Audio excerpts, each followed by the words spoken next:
अल्हम्दुलिल्लाहि रब्बिल आलमीन वस्सलातु वस्सलामु अला सय्यिदिल मुरसलीन अम्मा बअद फ़अऊज़ु बिल्लाहि मिनश शैतानिर रजीम बिस्मिल्लाहिर रहमानिर रहीम अस्सलातु वस्सलामु अलैका या रसूलल्लाह व अला आलिका व सहाबिका या हबीबल्लाह। नमाज के ताल्लुक़ से पिछले ऑडियोज़ में आप कुछ बातें सुन रहे हैं और जैसे मैंने कहा था नमाज के चंद बेसिक मसाइल जो हैं वो अर्ज़ करूँगा। हालांकि डिटेल में जाने का मेरा कोई इरादा नहीं है। आप लोग डिटेल तफसील अगर चाहते हैं तो बहुत सी जगहों से आप हासिल कर सकते हैं।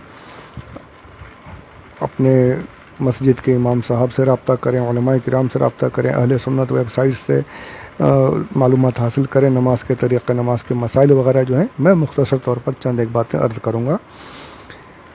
सबसे पहले नमाज की शर्तें। शर्त कहते हैं कि अगर शर्त ना हो तो मशरूत भी नहीं होता, यानी अगर शर्त नहीं है तो जिस चीज़ के लिए शर्त रखी गई वो चीज़ भी नहीं पाई जाती। यानी अगर शर्त नहीं हुई तो नमाज शुरू ही नहीं होगी। तो नमाज शुरू होने से पहले नमाज की शर्तें, ये मैं जानता हूँ बहुत सौ को ये पता भी होंगी, ज़रूर पता होंगी, लेकिन कुछ लोगों को पता नहीं भी होंगी। तो अगर आपको याद है, पहले से मालूम है, तो आप जिनको नहीं मालूम उनको शेयर कर दीजिए, सवाब आपको भी मिलेगा इंशाअल्लाह।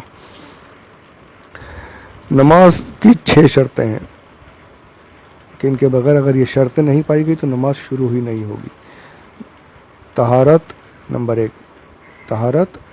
2, सत्र औरत, इस्तक़बाल क़िबला, वक्त, नियत और तकबीर तहरीमा। तहारत यानी पाकी, नमाजी का बदन पाक होना, कपड़े पाक होना, जिस जगह नमाज पढ़ रहा है वो पाक होना। अब इसकी डिटेल बहुत ज़्यादा डिटेल है तहारत की, यानी हद से असग़र, हद से अकबर, नजासत हकीकी, नजासत हुक्मी, ये सब उतनी डिटेल में जाने का वक्त नहीं है।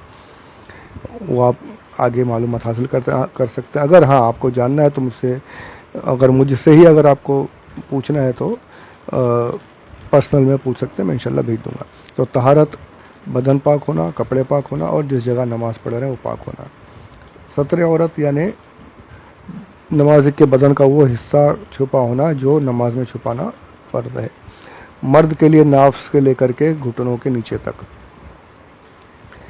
अब ये नहीं कि इतने ही कपड़े पहनकर नमाज़ पढ़ ले, जी नहीं, उसको अगर ज़रूर मतलब कपड़े मौजूद है तो पूरे कपड़े पहने और फिर नमाज़ पढ़े, यानी बल्कि जितना हो सके अच्छे से अच्छा कपड़ा पहने। किसी बादशाह, किसी वज़ीर, किसी मिनिस्टर के सामने जाते हैं तो कैसे ही उठ के चले जाते हैं, और यहाँ तो सबसे बड़ा बादशाह, सबसे बड़ा रब्बुल आलमीन, हम उसके सामने खड़े हो रहे हैं, उसके दरबार में हाजिर हैं, तो अच्छे कपड़े पहनना चाहिए जो, और बल्कि पाक साफ़ होकर के खड़े होने चाहिए। और औरतों में चेहरा, दोनों हथेलियाँ और पैरों की जो एड़ियाँ हैं, सिर्फ इन 5 चीज़ों के अलावा पूरा बदन औरतों का छुपा हुआ होना चाहिए। इसे कहते हैं सत्र औरत। तहारत, सत्र औरत, इस्तक़बाल क़िबला, क़िबले की तरफ मुँह होना सबको पता है। वक्त यानी जिस वक्त की नमाज पढ़ रहे हैं उसका वक्त होना। वक्त से पहले नियत कर ली तो नमाज ही शुरू नहीं होगी। वक्त के बाद नमाज की नियत की, वक्त के बाद पढ़ रहे हैं तो क़ज़ा हो जाएगी, वक्त के पहले शुरू नहीं हो सकती। वक्त का ध्यान रखना चाहिए। वक्त होना ये शर्त है नमाज की। और तहारत, सत्र औरत, इस्तक़बाल क़िबला, वक्त और नियत, जो नमाज पढ़ रहे हैं उसकी नियत करना। नियत कहते हैं हमारे अहनाफ के यहाँ तो दिल के इरादे का नाम नियत है, ये शर्त में है। शाफ़ई हज़रात के यहाँ फ़र्ज़ है, बल्कि शाफ़ई में तो अरबी में नियत करते हैं वो लोग, बिल्कुल, यानी आप देखें, उनसे सुने, बिल्कुल सल्लू रकअतैनी और मिनल फ़राइज़िल फ़ज्र, इस तरीके से बाकायदा पूरी अरबी में नियत करते हैं। हमारे यहाँ पर किसी भी ज़बान में नियत हो चलेगी। दिल में, हमारा यहाँ दिल के इरादे का नाम, यानी हमारे समाज हनाफ के यहाँ, हनफी मज़हब में दिल के इरादे का नाम नियत है। आपने सोच लिया कि मैं नमाज़ पढ़ी, फ़जर पढ़ रहे हैं, ज़ोहर पढ़ रहे हैं, या मैं घर से निकले ज़ोहर की जमात के लिए जा रहा हूँ, ये सोच कर निकले तो भी आपकी नियत हो गई। ज़बान से अगर नहीं भी बोला, दिल में पक्का इरादा उसी नमाज का है तो आपकी वो नियत हो गई। यहाँ पर ये बात याद रखिए, ये बहुत ज़रूरी चीज़ है। ये जो ईदैन की नमाज़ होती है ना, उसमें बड़ा गड़बड़ हो जाती है।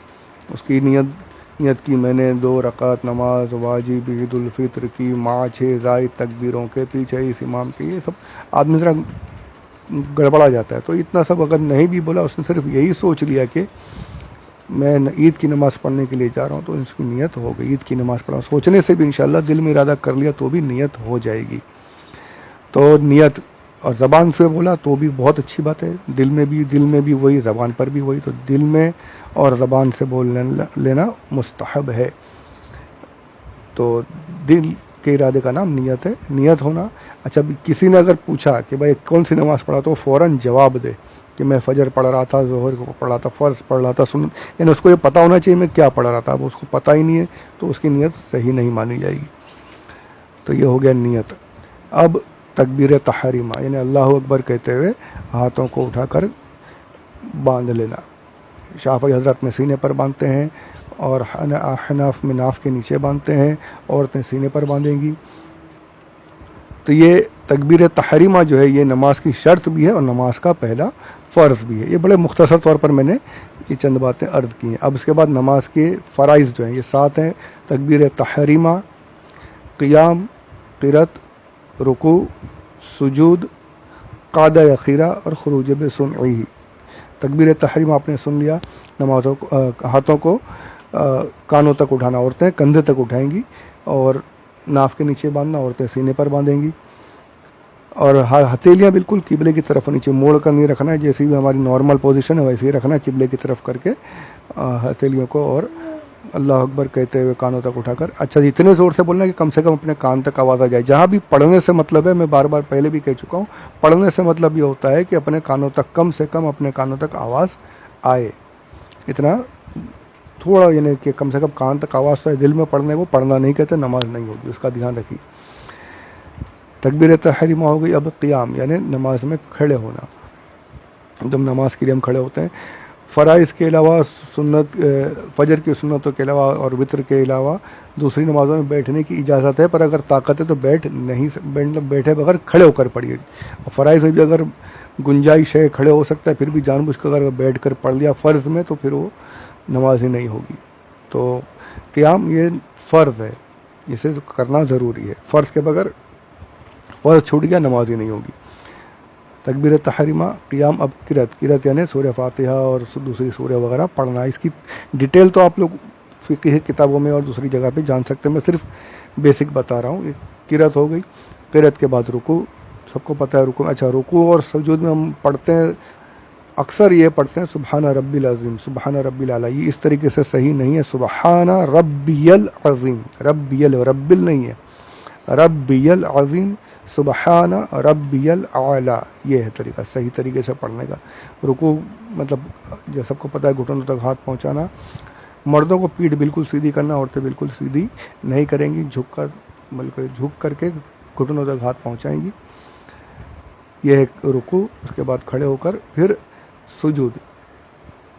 तकबीर तहरीमा, क़ियाम, क़िरत, रुकू, 4 हो गए, 5वां सुजूद।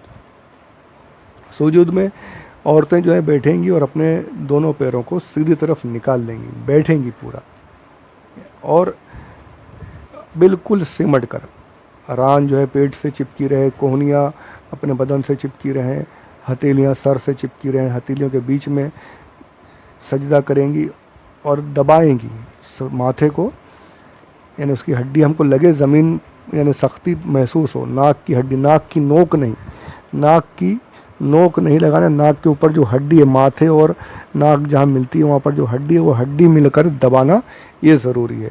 बहुत ताकत, औरतें बहुत ताकत नहीं लगाएंगी, पर इतना भी नहीं कि बस खाली टच करके उठा, जी नहीं, दबाना है। और उसके बाद मतलब बिल्कुल चिपक करके सजदा करेंगी, ये औरतों का है। और मर्दों में, मर्द जो हमारे पैरों की उंगलियां जो हैं, जैसे एक तरफ नाखून है दूसरी तरफ गोश्त है, जिसे उंगलियों का पेट कहते हैं, सजदे में बहुत गलती होती है। मैंने कईयों को देखा है, कईयों को बताने की कोशिश भी की है, इसको ध्यान में रखिए। सिर्फ उंगलियों की जो नोक है, नोक लगाएंगे तो भी सजदा फ़र्ज अदा नहीं होगा। मोड़ देंगे, यानी नाखून जो हमारा है, नाखून अगर ज़मीन पर लग रहा है, मोड़ दिया, पैरों के उंगलियों के नाखून अगर ज़मीन पर लग रहे हैं, मोड़ के रख दिया, तो वो भी सही नहीं है। लगना क्या है, जो नाखून के नीचे का जो हिस्सा है, जिसे उंगलियों का पेट कहते हैं, वो बिल्कुल मोड़ना है। नाखून हमारे ऊपर की तरफ आ जाए और ज़मीन से हमारे उंगलियों के पेट को दबा लगा करके रखना है। 10 मुड़ जाए तो बड़ी अच्छी बात है, कम से कम 3 हो, या कम से कम अंगूठा मुड़ना ये ज़रूरी है बिल्कुल। यानी अगर अंगूठा भी मुड़ा नहीं, 3 उंगलियां भी नहीं मुड़ी, यानी तो वो सजदा सही नहीं होगा, नमाज सही नहीं होगी बिल्कुल। यानी कि कोशिश ये करना 10 उंगलियां मुड़ जाए, और फिर वही नाक की नोक नहीं लगाना है, हड्डी लगाना है और माथा लगाना है, पेशानी, और उसको दबाना है। मर्द दबा कर करेंगे, और हथेलियों पर भी ताकत लगाएंगे, घुटने पर भी ताकत, बिल्कुल दबा करके सजदा करेंगे मर्द। इसमें बहुत बहुत फ़ायदे हैं, साइंटिफिक तरीके से भी बहुत फ़ायदे हैं। किसी को जो दर्द वगैरह होता है ना हाथों में, पीठ में, जो जिनका काम बैठने का काम होता है, एक डॉक्टर ने बताया था कि मैंने उससे पूछा था दर्द अगर हो तो क्या इसका मतलब, वो क्या बोलते हैं, फिजियो थे वो, तो उन्होंने बताया कि अपने एक तरीका बताया कि ये भी था कि पीठ की जो हड्डी में दर्द हो तो माथे पर हाथ रखकर इसे ज़ोर से दबाना है, हाथ को पीछे की तरफ धकेलना है, सर को, और सर को हाथ की तरफ धकेलना है, यानी दोनों तरफ से फोर्स हो, दबा कर रखना है। तो इससे दर्द में कमी होती है, बल्कि निकल भी जाता है।